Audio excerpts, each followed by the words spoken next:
시작하겠습니다. 반갑습니다. 저는 근제 배상 책임 보험을 강의하게 될 박우현입니다.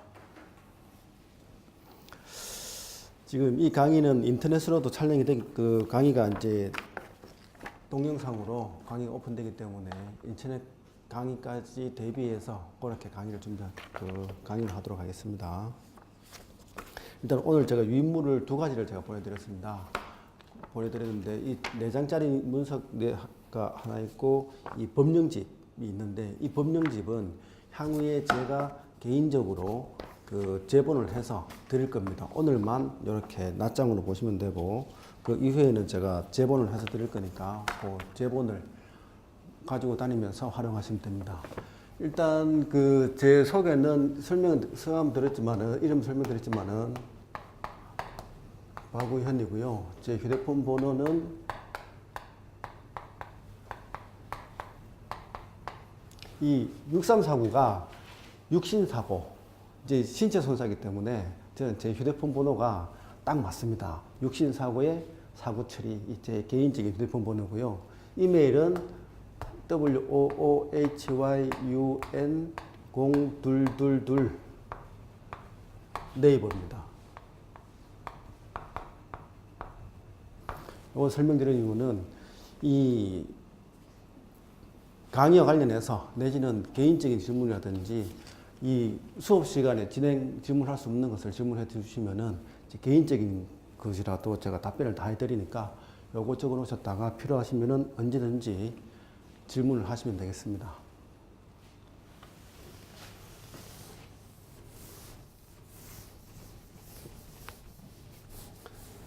그리고 2016년도 시험 일정이 변경됐습니다. 시험 일정이 변경된 것은 시험이 1차가 매년 4월 말에 이 2차 시험이 8월 말에서 8월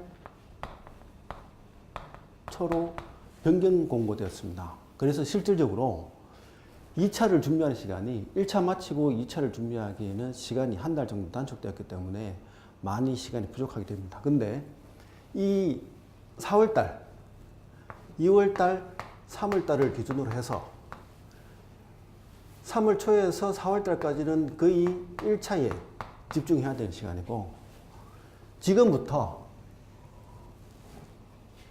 3월 중순까지 내지는 1차 시험을 마치고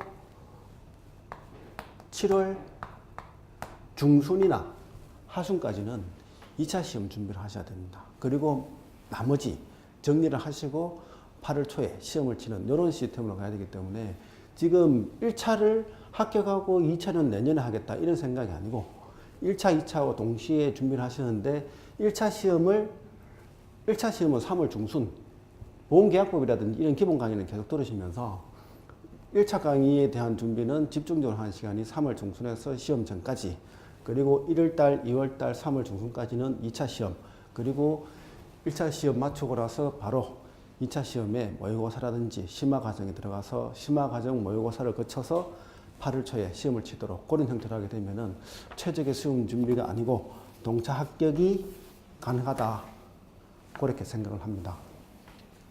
그리고 이 손해사정사 시험을 저도 2014년도에 봤지만 1차, 2차를 체계적으로 준비하는데 4개월에서 5개월이면 충분한 시험입니다. 거기에서 가장 중요하게 다뤄야 될 부분이 보험금 계산 문제. 보험금 계산 문제를 주로 하면서 이론을 곁들여서 가는데 실질적으로 시간이 그렇게 많이 소요되는, 준비를 해야 되는 그런 과목은 아닙니다. 하루에 평균적으로 집중해서 공부할 수 있는 시간 4시간만 집중을 해서 한 6개월 정도 준비하시면은 충분히 합격이 가능한 시험입니다. 더군다나 이제 강의를 들으신 분 중에서는 뭐 현장에서 근무하시는 분들도 계시고 뭐 처음으로 공부를 하시는 분도 계실 건데 처음으로 공부하는 사람을 기준으로 제가 말씀을 드리는 겁니다. 아시겠죠? 그러니까 1차 시험, 2차 시험을 뭐 두 번에 나눠서 보는 게 아니고 1년에 한꺼번에 시험 보고 많은 걸로 그렇게 해서 준비하시면은 한 6개월 정도만 체계적으로 준비하시면 될 겁니다.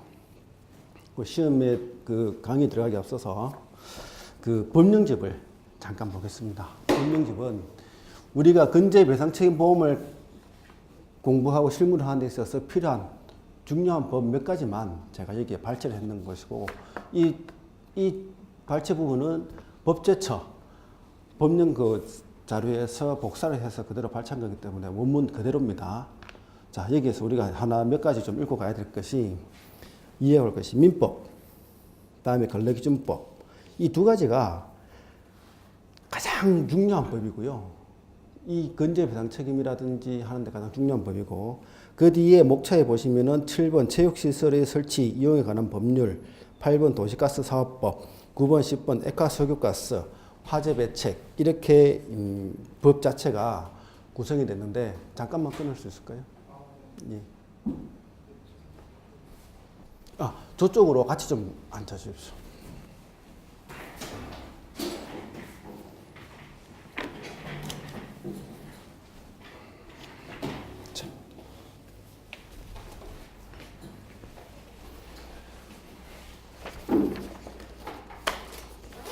자,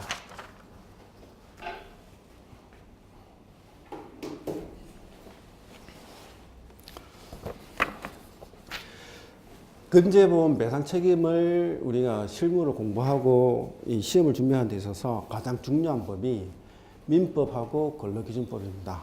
그리고 또 중요한 법이 그 법정제 목차에 나와 있는 체육시설의 설치 이용에 관한 법률. 또 다시 한번 떡꺼내야 되겠네.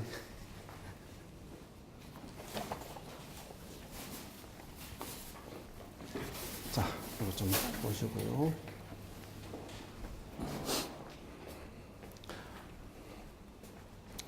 오늘은 첫날이기 때문에 강의를 끊는데요. 다음부터는 인터넷 이런 거 하기 때문에 강의 안 끊고 그냥 바로 강의를 합니다. 그래서 시간 맞춰 오시면 좋겠습니다. 예. 자, 이 내용은 제가 나중에 제본해서 드릴 겁니다. 오늘만 이렇게 낱장으로 보시면 됩니다.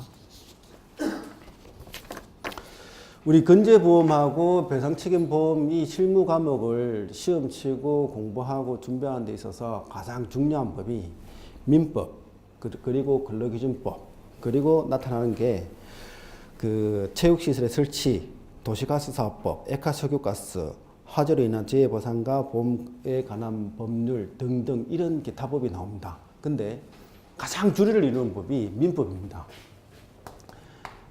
민법에서 불법의 기청이, 다음에 과실책임 이런 게 대한, 다음에 근로기준법. 근로기준법에서 이게 왜 중요하냐 하면은 근로기준법에서 재해보상에 대한 규정을 산업재해보상보험법이라는 법률로, 내지는 이 근로기준법을 기준으로 해서 산업재해보상보험법, 그냥 약식 쓰겠습니다.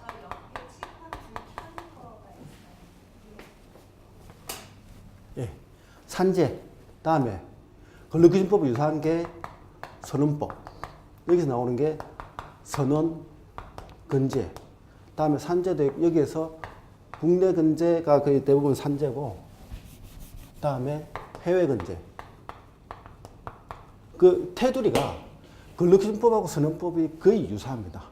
그리고 근로기준법에서 재해보상에 대해서 산업재해보상법으로, 선원법에서에 대한 부분 자체가 이렇게 해서 법 자체가 이렇게 해가지고 강화시켜 보상을 하도록 해놓은 그 법이고, 또 하나가 나오는 게 이 민법이라든지 이런 게 다른 특별고 재해를 보상하기 위해서 나오는 게 아까 말씀드린 체육시설, 액화석유가스 이런 식으로 모든 이 배상 책임 자체가 전체 이 테두리가 다예요. 여기 안에서 민법의 불법행위 책임, 배상 책임 그 대부분 나와 있죠. 그다음에 근로자가 그 일을 하다가 다치면은, 선원 일을 하다가 다치면은, 해외 근로자가 일을 하다가 다치면은 어떻게 보상한다. 그게 이 선원법, 선원법이라든지 국내 근제, 선원 근제, 그 법령, 그 보험에서 보상하는 거. 그리고 기타 법에 의해서 가입을 강제시켜 놓은 보험, 체육시설, 액화석유가스, 기타 뭐 대중, 공공이 많이 이용하는 시설에 의무적으로 가입해야 되는 보험. 이런 형태로 이 근저보험 배상 책임이 큰 테두리가 이게 다예요. 여기에서 이제 세부적으로 들어가서 각각 하나하나 이제 문제가 일어지고 사례에 따라서 손해배상을 하고 뭐 보험 청구를 하고 이게 이제 보험하고 어떻게 연계되는가에 대해서 풀어가는 게 이 근저배상책임보험이라는 시험 과목의 하나의 테마예요. 그래서 여기도 지금 오늘 4장짜리 유인물에도 보면은 뭐가 나오는가 하면은 민법 주요 법조 불법행위라고 해갖고 여기 4장짜리 요 서류가 있습니다. 4장짜리의 두 번째 장에 보시면은 한번 읽어보고 그 부분에 대해서 이해를 하고 넘어가도록 하겠습니다. 750조 불법행위의 내용. 고의 또는 과실로 인한 위법행위로 타인에게 손해를 가한 자는 그 손해를 배상할 책임만 있다. 이게 일상생활 배상 책임이라든지 영업 배상 책임, 다음에 자동차 보험에서의 배상 책임. 요게 이 배상 책임에서의 가장 중요한 법적인 근거가 되는 게 민법 제750조의 불법행위 책임입니다. 다음에 755조 감독자의 책임. 다른 자에게 손해를 가한 사람이 제753조 또는 제754조에 따라 책임이 없는 경우에는 그를 감독할 법정 의무가 있는 자가 그 손해를 배상할 책임이 있다. 다만 감독 의무를 게을리하지 아니한 경우에는 그러하지 아니한다. 감독 의무자를 가름하여 753조 또는 제754조에 따라 책임이 없는 사람을 감독하는 자도 제1항의 책임이 있다. 여기서 753조, 754조, 759조까지 이 감독자의 책임에 대한 해당 사항이 나오는 겁니다. 753조 미성년자의 책임 능력. 미성년자가 타인에게 손해를 가한 경우에 그 행위의 책임을 변식할 지능이 없는 때에는 배상의 책임이 없다. 754조 심신상실자의 책임 능력. 심신상실 중에 타인에게 손해를 가한 자는 배상의 책임이 없다. 그러나 고의 또는 과실로 인하여 심신상실을 처리한 때에는 그러하지 않는다. 제759조 동물의 점유자의 책임.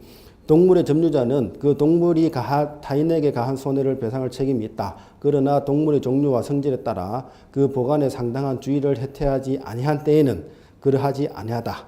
점유자에 가름하여 동물을 보관한 자도 전항의 책임이 있다. 이 753조, 754조, 759조에 의해서 755조의 감독자 책임을 지는 것입니다. 그리고 756조 사용자의 배상 책임. 타인을 사용하여 어느 사무에 종사하게 한 자는 피용자가 그 사무 집행에 관하여 제3자에게 가한 손해를 배상할 책임이 있다. 그러나 사용자가 피용자의 선임 및 그 사무감독에 상당한 주의를 한 때 또는 상당한 주의를 하여도 손해가 있을 경우에는 그러하지 아니하다. 사용자에 가름하여 그 사무를 감독하는 자도 전항의 책임이 있다. 이게 도급업자 책임이라든지 일반적으로 우리가 회사를 운영하다 보면은 근로자를 고용하게 됩니다. 회사가 근로자 A 근로자, B 근로자, C 근로자를 고용하는데 이 근로자들이 회사와 관계된 타인하고 업무처를 하게 됩니다. 이 근로자들이 타인에게 입은 손해에 대해서 보상할 책임을 지는 게 이 배상할 책임을 지는 게 사용자의 배상 책임 제756조에 해당되는 내용입니다. 제758조 공작물 등의 점유자, 소유자의 책임. 이거는 음격 책임이라고도 하고요. 공작물의 설치 또는 보존의 하자로 인하여 타인에게 손해를 가한 때에는 공작물 점유자가 손해를 배상할 책임이 있다. 그러나 점유자가 손해 방지에 필요한 주의를 해태하지 아니한 때에는 그 소유자가 손해를 배상할 책임이 있다. 이게 이제 영업 배상 책임이나 시설 배상 책임. 우리가 이제 일상생활 배상 책임에서도 이게 나오는 게 어떤 케이스에서 나오는가 하면은 집을 전세를 주는 거예요. 그러면 임대인이 이 집을 사용하지 않습니까? 이 임대인이 이 시설을 사용하면서 발생하는 문제에 대해 가지고 타인에게 문제가 발생하면 손해배상할 책임이 있어요. 근데 이 임차인이 말 잘못했습니다. 임차인이 시설을 사용하다가 집을 사용하다가 타인에게 손해를 끼칠 때는 손해를 배상할 책임이 있는데 이 임차인이 그 손해를 발생하지 않도록 최선의 노력을 다했음에도 발생할 수밖에 없었던 배상 책임은 이 집을 소유하는 소유자가 책임진다. 이게 대표적으로 요 공작물 등의 점유자, 소유자의 책임입니다. 이런 관계를 해가지고 이 민법에서 나타나는 대부분의 배상 책임이 우리가 이제 시험 문제에서 실질적으로 돌입하면은 면부책을 다루는 데 있어서 가장 중요하게 판단되는 배상 책임 의무가 있다 없다. 그 배상 책임을 우리가 보험에서 담보하는 것이기 때문에 이 법리 자체를 알고서 접근하게 되면은 가장 쉽게 우리가 배상 책임에 대해서 접근할 수가 있습니다. 다음에 우리 법령집에 있어서 근로기준법을 한번 보겠습니다.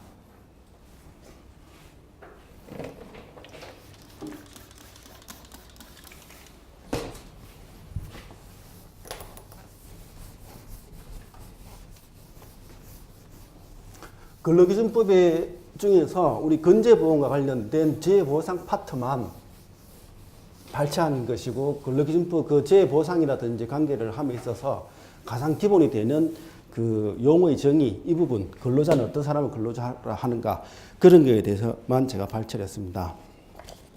그래서 읽어보면서 제가 설명을 드리도록 하겠습니다.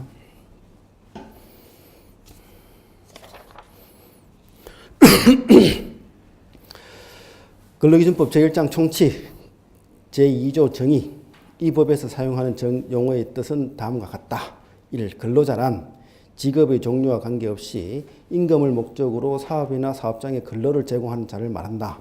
이 근로자의 개념에 대해서 우리가 실제로 시험 문제에 있어서 이 근로자냐 아니냐 이런 것을 논하는 문제는 내기가 굉장히 곤란합니다. 예를 들어서 캐디 내지는 유흥업소의 종업원들, 어떤 법에서는 어떤 케이스에서는 근로자라고 정의를 내리고 어떤 경우에는 근로자로 보호를 받지 못합니다. 그거는 캐디라는 하나의 이 용어가 중요한 게 아니고 실질적인 사용 종속 관계에서 종사를 하느냐 안 하느냐에 따라서 근로자를 따집니다.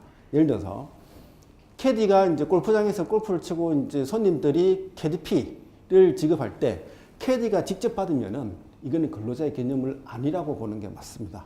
근데 뭐 논란이 있지만 가장 큰 개념으로 그렇게 판단하시면 됩니다. 근데 그 캐디에 대한 수당 자체를 회사에 골프장에 납부하고 그 골프장에서 캐디 비용을 관리를 해서 캐디에게 지급한다는 이런 형태를 취하는 캐디도 있습니다. 그런 경우에는 근로자로 볼 수도 있습니다. 근데 우리가 시험에서 이 캐디가 근로자냐 아니냐에 대해서 우리가 결정해야 될 사항은 사실상 시험 출제하기가 곤란합니다. 왜냐하면은 법원에서도 실질적인 사례를 가지고서 케이스별로 이 판단이 달라지는 것을 우리 수험생에게 판단하라. 그거는 우리의 판단 기준이 아닙니다. 단지 시험에서는 이 사람이 근로자라고 가정을 하고 전제를 두고서 문제를 제시하기 때문에 이 근로자에 대한 개념을 우리가 판단할 일은 거의 없을 거다. 하지만 근로자는 직업의 종류와 관계없이 임금을 목적으로 사업이나 사업장에 근로를 제공한 자를 말한다. 이 정도는 알고 계셔야 됩니다. 다음에 이 사용자란 사업주 또는 사업 경영 담당자, 그 밖에 근로자에 관한 사항에 대하여 사업주를 위하여 행위한 자를 말한다. 근로자의 반대편에 있는 사람을 얘기하는 거예요. 사업주인데 우리가 흔히 얘기해서 큰 대기업에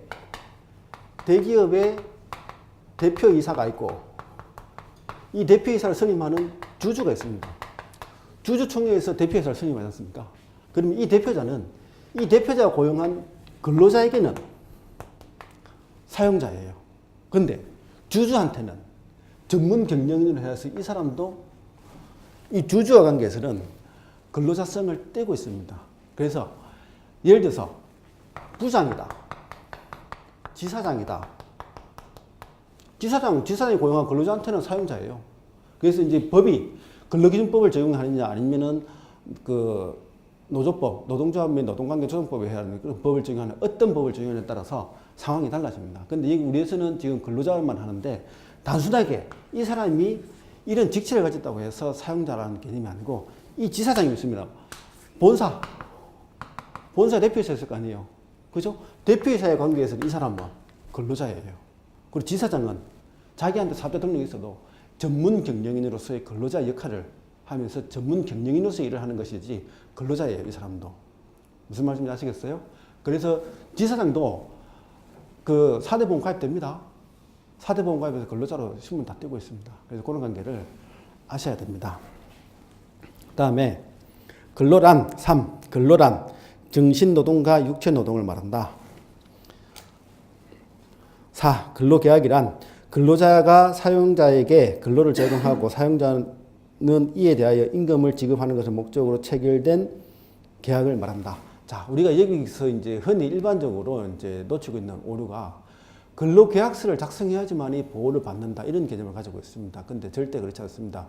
근로계약서가 없더라도 사실상 임금을 목적으로 사용종속관계에서 근로를 했느냐 안 했느냐를 가지고서 그러한 계약관계가 성립되어 있다면은 그거는 근로자입니다. 예를 들어서 근로계약서가 없어서 근로자로서의 보호를 못 받는다 하면은 우리 시중에서 이제 쉽게 일하고 있는, 쉽게 볼 수 있는 편의점의 아르바이트생, 각종 무슨 아르바이트생, 실질적으로 근로계약서 작성을 의무화 시켜놓고 법제화 해놨지만 실질적으로 근로계약서를 작성하지 않고 사용종속관계, 계약관계가 성립되는 경우가 너무나 많습니다. 그런데 그 근로계약서가 없다고 해서 만약에 법의 보호를 못 받는다면은 실질적으로 아르바이트라든지 편의점이나 슈퍼마켓 이런 데서 아르바이트를 하고 임금을 못 받았을 때 법적으로 보호할 수 있는 방법이 없습니다. 그래서 이제 계약서는 말 그대로 계약서는 계약의 내용을 작성한 서면입니다. 그게 계약서고 실질적으로 계약의 내용이 어떤 거냐, 계약의 내용이 존재했느냐 아니냐 이걸 가지고 근로계약이 있다 없다를 판단하는 것이지 근로계약서의 존재 유무가 근로계약의 유무를 따지는 건 아닙니다. 그래서 그런 개념을 알아두시고 중요한 내용은 아닙니다.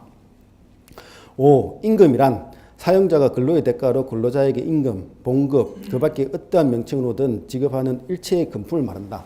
우리가 시험 칠 때는 이제 현상에서 시험도 그렇고 이제 실제 생활에서 많이 볼 수 있는 게 우리나라에는 많이 없었지만은 1급, 주급, 1급 우리 외국 영화 같은 데 보면은 아르바이트 하면서 파트타임 근무하면서 1급, 시급 이렇게 받죠. 그죠?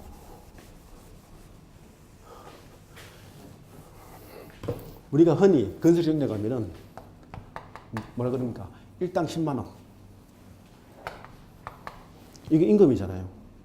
단지 일당 하루당 얼마를 산정해서 임금을 주겠다 약속이잖아요. 일당. 다음에 1급 뭐예요? 매일매일 지급하겠다. 그러니까 일용직으로 계약을 해가지고 건설 현장에 하루 가서 일을 하고 하루 그날 하루 일을 하고 10만 원 받는 거는 뭐예요? 일당 10만 원. 그죠? 10만 원 책정 내고 3일 해서 30만 원. 일당 하루 10만 원이니까 곱하기 3일 해서 30만 원이잖아요. 1급은 매일매일 일했는 거를 그날 바로 받는 걸 얘기하는 거예요. 다음에 주급. 뭐 그 이전에 그것도 있겠죠. 시급도 있을 수 있겠죠. 예를 들어 시급. 내가 하루 2시간 일하고 가겠습니다. 그럼 2시간 일하고 가는 거잖아요. 시급. 다음에 1급, 주급, 격주급, 월급. 한 달 단위로, 격주 2주 단위로, 주급 1주 단위로, 1일 단위로, 시급 시간 단위로 돈을 지급하는 거. 이런 형태. 이게 봉급이든 뭐든 임금을 목적으로 사용종속관계에서 근로를 제공한 대가로 지급하는 모든 것을 임금이라고 얘기를 합니다. 단, 예를 들어서 출장비. 임금일까요? 다음에 식대 임금일까요? 이거는 출장비라고 해서 무조건 빼는 게 임금이 아니다. 식대라고 해서 무조건 임금이 아니다. 이렇게 판단하시면 안 됩니다. 이 출장비를 지급하는 그 원인이 뭐냐? 예를 들어서 전 직원에게 그냥 월급을 주기에는 그러니까 그냥 출장비 명칭만 달아서 임금을 주겠다. 그러면 이거는 임금이에요. 근데 실질적으로 서울에서 부산 출장을 가는 데 있어서 교통비, 왕복 교통비 KTX비 얼마? 예를 들어서 5만 원, 한 7만 원 하니까 14만 원. 일비 2만 원. 식비 서울, 부산, 왕복이니까 예를 들어서 8천 원 곱하기 30 2만 4천 원. 다음에 숙박비 호텔 8만 원 곱하기 2일 이런 식으로 계산해갖고 나오는 게 있죠. 그럼 뭐예요? 여기서 말하는 이 출장비는 임금이 아니고 실비 변상품인 거예요. 실비 변상을 위해서 지급하는 금품이잖아요. 그렇기 때문에 이거는 임금으로 들어가지 않아요. 근데 실질적인 출장과 상관없이 우리 회사는 그냥 뭐 하루에 5천 원씩 뭐 출퇴근하는데 비용하고 뭐 가까운 데 사무실 앞에서 나갈 때 뭐 지하철 타고 하기 때문에 막 그냥 고정적으로 한 달에 한 20만 원 정도는 전 직원에게 일률적으로 그냥 출장비 명목으로 주자. 그런 경우는 실질적인 소요 경비가 아니고 거기에는 직원 복지에 대한 개념으로 그런 것도 들어가기 때문에 실질적으로 같은 출장비라는 명칭을 쓴다 하더라도 임금으로 볼 여지가 있다. 그런데 시험에서 만약에 이런 거에 대해서 이 출장비가 임금이냐 실비냐 이렇게 구분하는 것까지는 나오기는 힘들 거예요. 실질적으로 우리 시험 칠 때는 이제 면부책을 제외하고는 나머지는 거의 데이터가 주어져야 된다고 봐야 되고요. 왜냐하면은 이 논란 자체가 실질적인 임금이냐 실비 변상이냐 그 논란 자체에서 휩싸여버리면은 그 다음 문제를 진행할 수가 없고 출제위원도 그거에 대해서 굉장히 많은 부담을 가질 수밖에 없거든요. 그렇기 때문에 이 금품은 뭐 만약에 문제가 주어진다면은 실질적인 실비 변상으로 본다 아니면 임금 명목에 무슨 본다 이렇게 해갖고 항목을 나눠서 제시할 가능성이 많습니다. 그래서 일단은 중요한 거는 명칭을 가지고서 임금이 아니냐 판단이 아닌 실질적인 내용을 가지고서 판단해야 된다. 그 개념을 가지고 계시라는 거에서 제가 설명드린 거고요. 그 다음에 6번 평균임금이란 이를 산정하여야 할 사유가 발생한 날 이전 3개월 동안에 그 근로자에게 지급된 임금의 총액을 그 기간의 총일수로 나눈 금액을 말한다. 근로자가 취업한 후 3개월 미만인 경우에도 이에 준한다. 이 내용에 대해서 설명을 좀 드리겠습니다.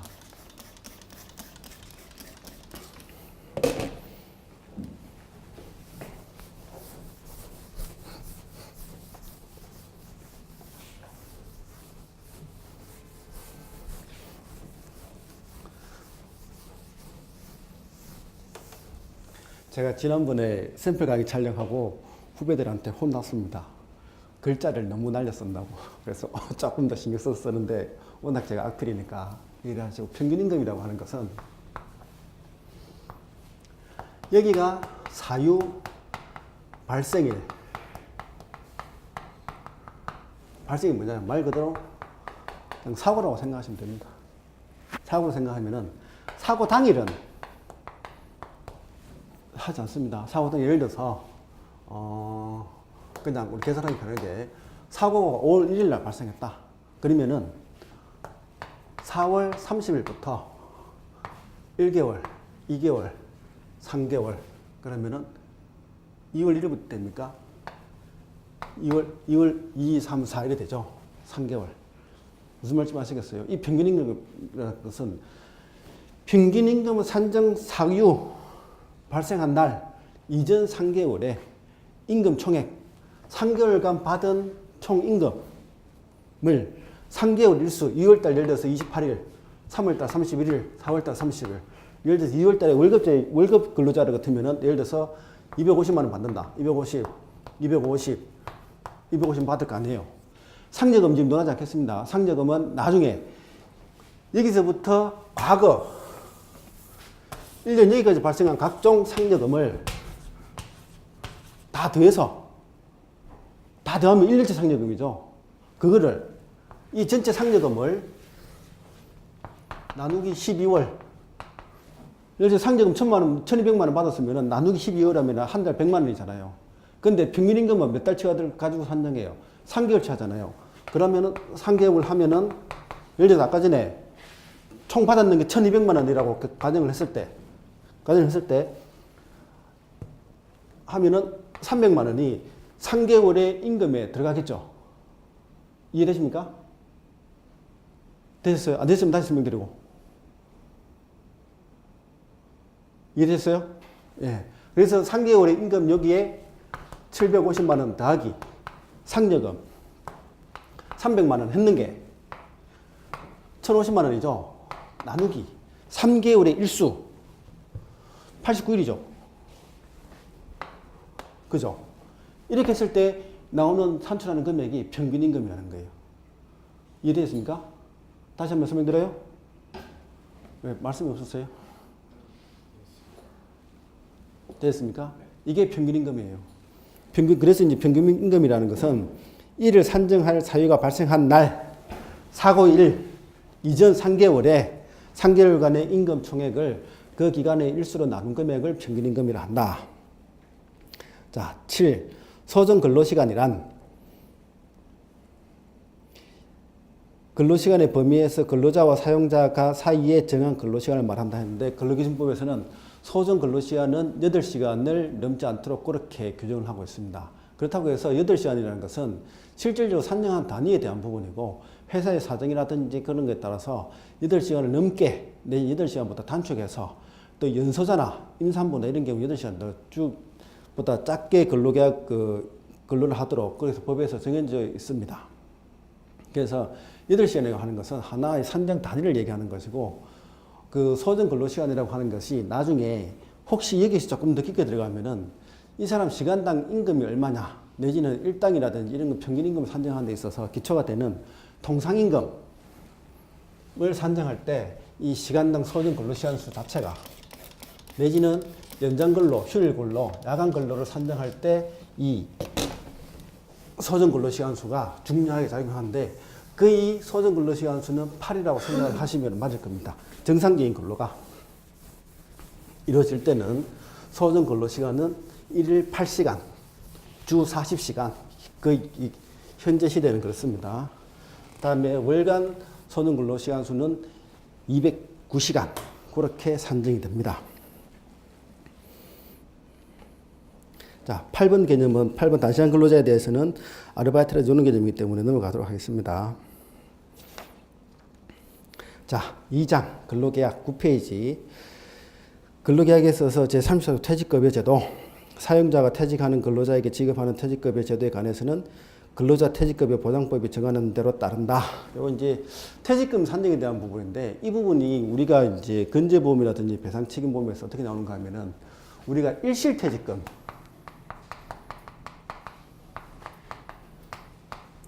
사고로 인해서 정년까지 근무를 할 수 없고 조기에 퇴직해야 될 때 현재 당시에는 퇴직하고 그 사람이 장래까지 근무하면 장래에 정년까지 정해져 있는 기간까지 근무하면 받을 수 있는 퇴직금을 다 받지를 못하고 퇴직을 합니다. 그런 것을 계산할 때 이 일실퇴직금하고 이 퇴직급여 제도가 이제 나오는데 퇴직금은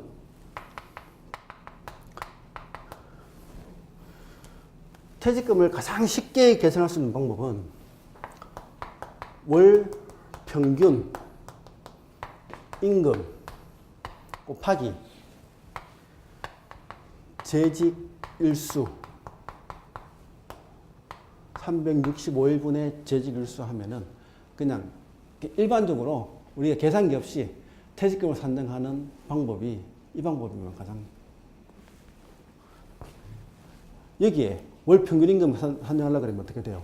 아까 말씀드린 평균 임금을 구해서 평균 임금 산정했는 거에 곱하기 30.4 내지는 평균 임금 나오는 거에 곱하기 365 나누기 12 하면 한 달 월 평균 임금 나올 거 아니에요. 그죠? 곱하기 재직일수. 이 재직일수는 반드시 365일보다 크거나 같아야 됩니다. 1년 미만이면 근로 퇴직금 발생하지 않습니까? 그죠? 그러니까 365. 예를 들어서 365일 근무하면은 딱 1년 근무하고 1년 퇴직하면은 요렇게 상쇄돼갖고 1이죠. 그러면 월 평균 임금만큼을 퇴직금을 받잖아요. 퇴직금이 과거에 이 퇴직금의 보장법이 나오기 전에 퇴직금이 재직 근로 연수에 매월 재직 근로 연수의 1개월치의 평균 임금을 퇴직금을 한다. 이런 내용이에요. 그렇기 때문에 이 퇴직급여 제도에서 넘어갔지만 실질적으로 이렇게 퇴직금을 계산한다고. 그러면은 우리가 일시퇴직금 산정할 때 그냥 쉽게 산정할 법 나중에 구체적으로 시험 풀기 위해서 우리가 산정해야 되는 그런 계산법은 구체적으로 제가 별도 설명을 드릴 겁니다. 별도 설명 드릴 거고 오늘은 이런 개념을 잡아가는 개념에서 설명 드릴 겁니다.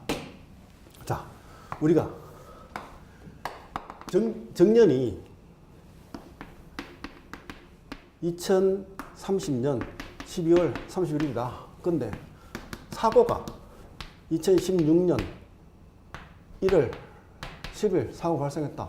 근데 사고 발생해갖고 지급받다보면 이때 퇴직을 하는 거예요.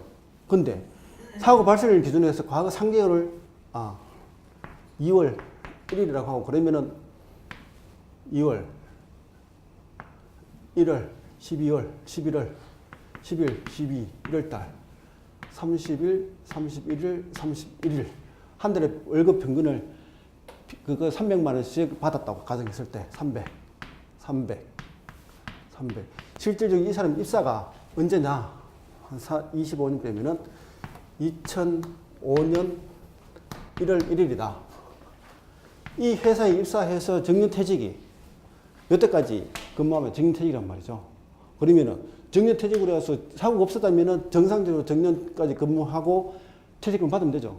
그런데 사고로 인해서 재직을 못하게 되면 어떻게 돼요? 중간에 퇴직을 한단 말이죠. 그러면 퇴직을 하면은 퇴직을 할 때 사고를 기준으로 해서 발생하고 퇴직금을 여기에서 예를 들어서 6천만 원을 받았다. 그러면 정년까지 계산한 퇴직금이 예를 들어서 1억 2천이다.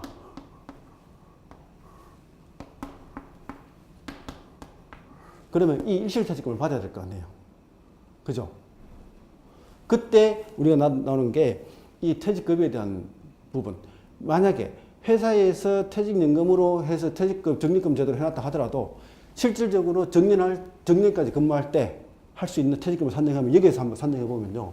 한 300만 원, 현재까지 300만 원인데 이 사람이 정년까지 근무하면은 우리가 임금 테이블표에서 이 임금이 350이다 아닙니다 이렇게 산정할 수 있는 경우 있고 산정할 수 없는 경우도 있습니다. 근데 요새 대부분 산정이 불가능한 경우가 많더라고요. 그러면은 300만 원이라 하는 현재 받고 있는 평균 임금을 기준으로 해서 이 사람이 25년, 26년 되는가요? 25년, 26년 월 평균 임금 300만 원 곱하기 26년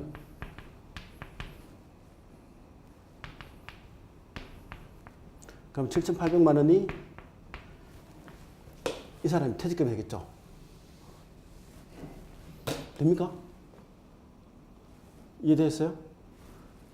그런데 지금 이 사람이 사고가 2016년 2월 1일이기 때문에 실질적으로 퇴직을 하게 되면은 이 사람이 기간이 얼마인가 하면 11년 근무하는 거죠. 11년 1개월.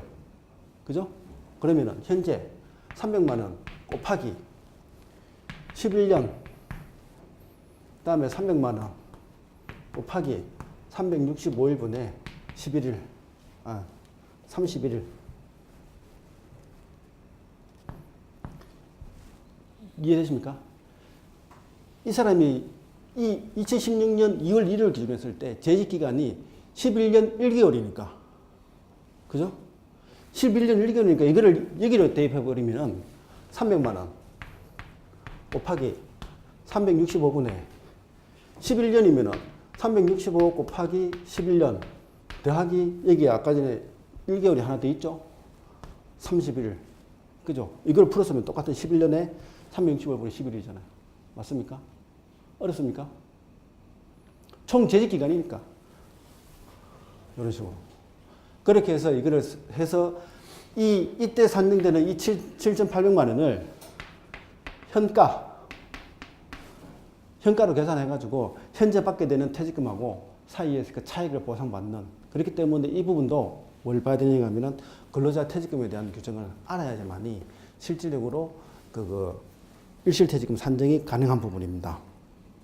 자, 이런 개념이 있다는 것만 아시고 실질적으로 그거를 계산하는 방법은 나중에 제가 말씀드렸다시피 지겹도록 풀게 됩니다.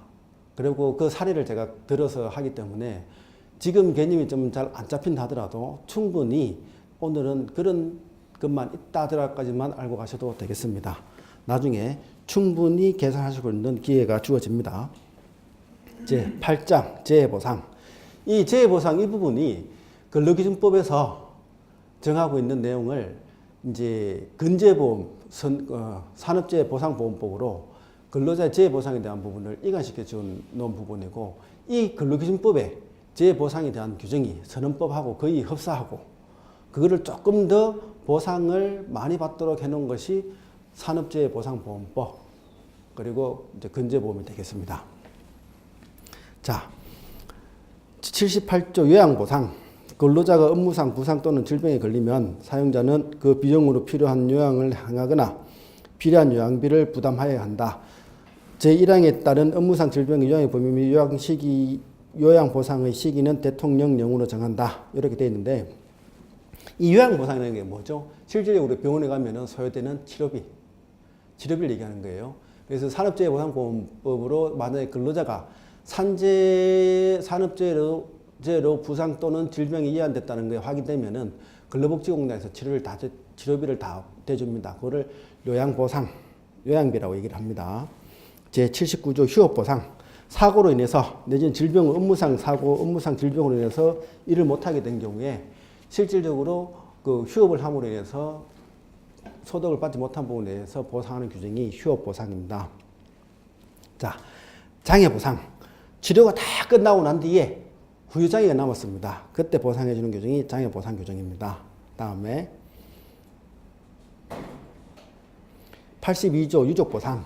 근로자가 업무상 사망한 경우에는 사용자는 근로자가 사망한 후 지체 없이 그 유족에게 평균임금 100일분의 유족보상을 하여야 한다. 다음에 유족보상을 하는 순위는 그 일반 상속순위하고 여기에서는 다릅니다. 요 차이가 있으니까 이 부분도 추후에 설명을 드리도록 하겠습니다. 우리가 이제 상속법에서 민법이라든지 이런 데 상속관계에서는 1순위 자녀, 그리고 배우자가 있으면 자녀와 배우자 공동순위, 2순위로 그 부모가 있으면 부모와 그 배우자하고 공동 상속, 다음에 이제 형제 자매 뭐 이런 식으로 해갖고 가는데, 이 산업재해라든지 이쪽에서는 사실상의 사실혼 관계로 해가지고 사실상 배우자가 유족급여라든지 받는 1순위입니다. 그래서 이제 민법의 상속 개념하고는 그 순위가 좀 다르기 때문에 그 부분에 대해서 좀 참고로 아셔야 될 사항이고, 다음에 장의비. 근로자가 업무상 사망한 경우에는 사용자는 근로자가 사망한 후 지체 없이 평균임금 90일분의 장의비를 지급하여야 한다. 이제 84조 1시보장 이 부분은 넘어가겠습니다. 자, 87조 다른 손해배상과의 관계. 보상을 받게 될 자가 동일한 사유에 대하여 민법이나 그 밖의 법령에 따라 이 법에서 보상에 상당한 금품을 받으면 그 가액의 한도에서는 사용자는 보상의 책임을 면한다. 예를 들어서 이건 그거예요. 이제 이 부분도 우리 보험에서 얘기하면은 이제 그 이득금지 원칙이 어느 정도 적용되는 부분이에요. 가해자한테 보상받고 그 산업재해보상법에서 보상을 받으면은 실질적으로 그 피해자는 이득을 발생할 수 있거든요. 이득이 발생할 수 있기 때문에 그 이득을 방지하기 위해서 중봉으로 보상하지 않는다는 내용이고, 우리가 이제 저도 재작년에 시험을 칠 때 개념이 헷갈렸던 부분이, 우리 자동차 보험에서 나오는 산재 면책, 이 부분을 한번 우리가 구분을 하고 넘어갈 필요가 있습니다.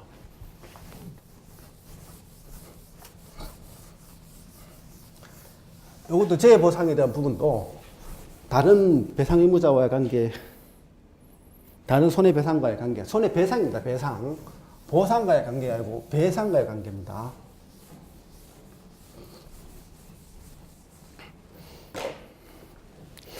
우리가 그 자동차 보험에서 산재 면책,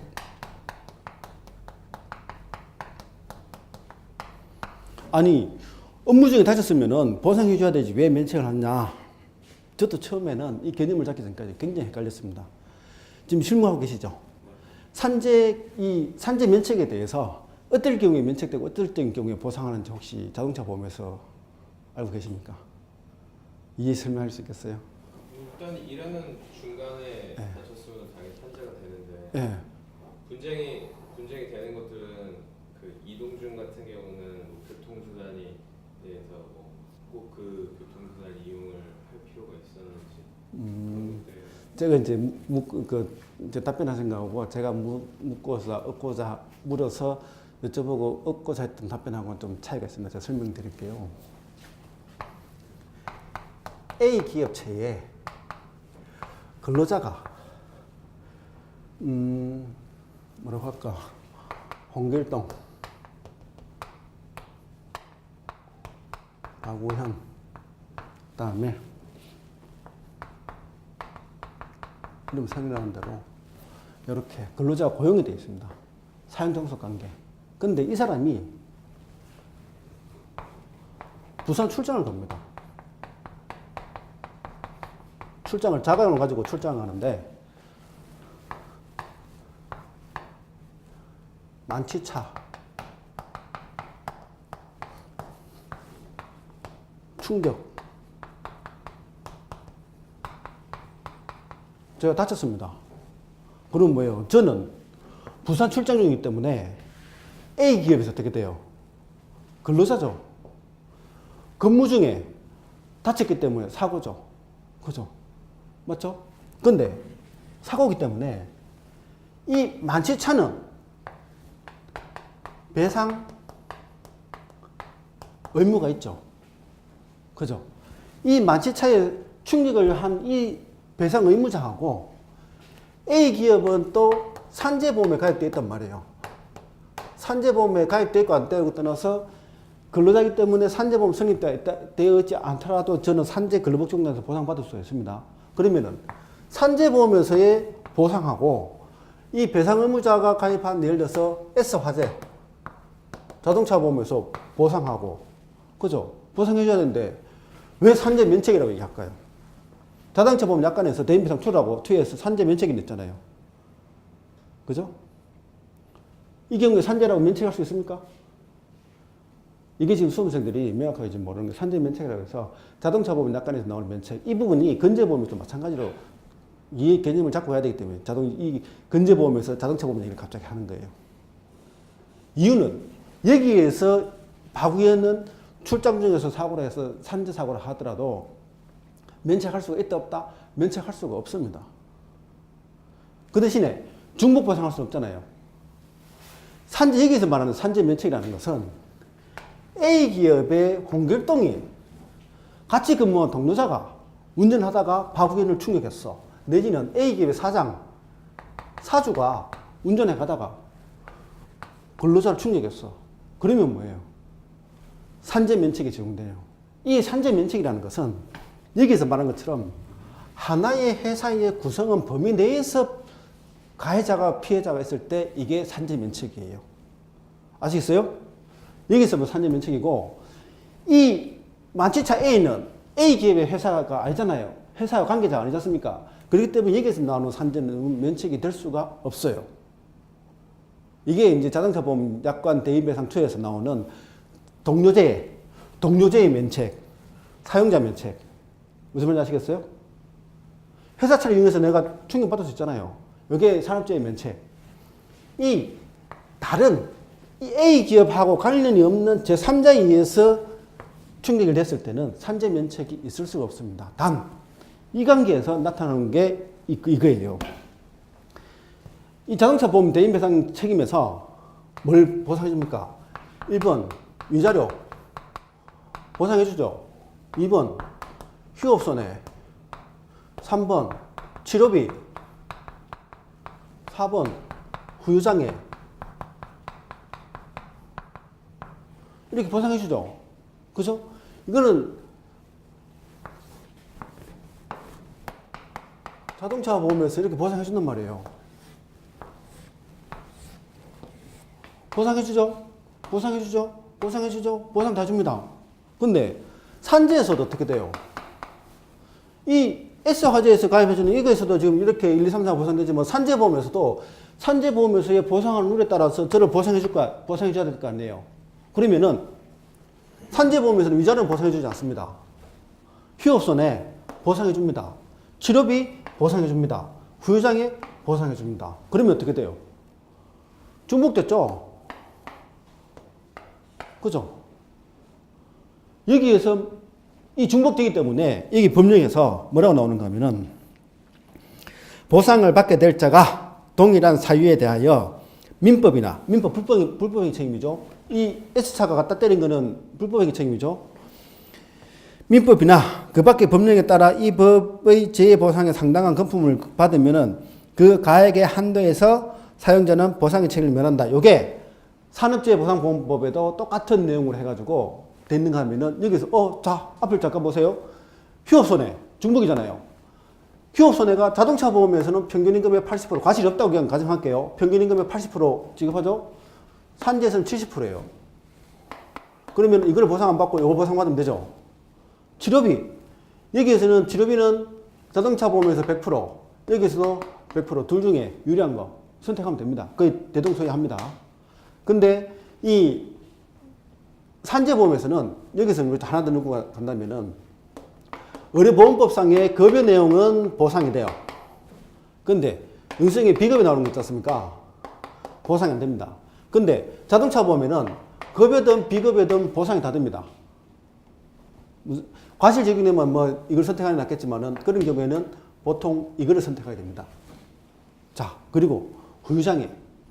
후유장애에 대해서는 우리가 이제 알아야 되는 거예요. 후유장애에서는 자동차 보험에서는 이 자동차 보험이 이 ESS 자동차 보험 말하는 게 예를 들어서 자손이나 자산을 얘기하는 게 아니에요. 대인배상을 얘기하는 거예요. 대인배상에서의 후유장애는 손해배상의 법리에 따라서 노동능력 상실률을 가지고서 우리가 계산하잖아요.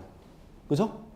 노동력의 상실률을 계산했는 게 예를 들어서 이 사람이 40세고 한 달에 500만 원 받아서 뭐 10% 해갖고 예를 들어서 가령 2억 정도의 후유장애가 있다. 근데 후유장애 보험금 산출되는데 산재에서는 후유장애에서 장애보상으로 해가지고 얼마 나오느냐. 예를 들어서 1억 3천이 나온다. 산재는 법에 후유장애 등급표가 있지 않습니까? 후유장애 등급표에 따라서 1급부터 14급까지 등급이 있고 그 등급에 해당하는 것을 평균임금으로 산정해갖고 보상하도록 됐잖아요. 그렇게 산출했는 금액이 예를 들어서 1억 3천이다. 그러면 어떻게 돼요? 자동차 보험에서 2억 받든지 아니면은 산재에서 1억 3천을 받고 연금을 받고 나머지 일시불 차액에 대해서 7천만 원을 자동차 보험에서 추가 청구하든지 이런 개념으로 접근하는 거예요. 그래서 이거를 산정할 때 우리가 이제 얘기하는 그 추가 청구에 대한 개념을 가지고서 우리가 여기 이제 법률에서 나오는 다른 보상과의 관계, 배상과의 관계 이렇게 따지는 거예요. 그죠? 요거는 오늘은 아 그렇구나 까지만 있다는 것까지만 이해하시면 되겠습니다. 이 구체적인 내용은 추후에 제가 또 충분히 계산할 수 있도록 그렇게 제가 또 하겠습니다. 자, 그렇게 해서 우리가 법률 중에서 민법, 그다음에 근로기준법 두 가지를 봤고요. 잠깐 쉬었다가 산업재해보상법하고 성간주의 의무 잠깐 보고 또 다음 강의를 또 이어가도록 하겠습니다. 잠깐 쉬었다 하겠습니다.